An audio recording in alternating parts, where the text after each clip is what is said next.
enjoy night races generally. I don't enjoy the time zone. I feel like the whole city's asleep when we're awake, and so when we get to these cities, even Singapore, it's such a vibrant and busy city, but we only see it when it's totally dead. That bit I don't like about it. I do appreciate at the same time that it's a night race because most of the night races are so hot. Singapore, along with Qatar, both night races, but they're by far the most physical races of the year, and a lot of that's down to the heat, the humidity more than the heat actually. So Singapore being very humid as well, we sweat around 3 kilos of water weight during the race itself. So hydration management during a weekend is actually very important.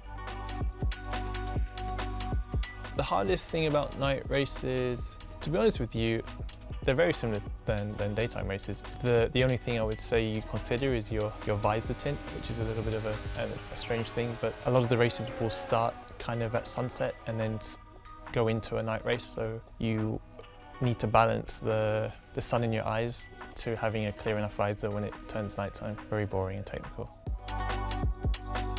I prefer driving in the, depends on the track, but generally I prefer the dry. I think with the wet, Formula 1 we don't have great wet tyres. They're not that fun to drive in. You can see that by the point that we rarely actually drive in the wet. It's either red flagged or it's driving in the dry.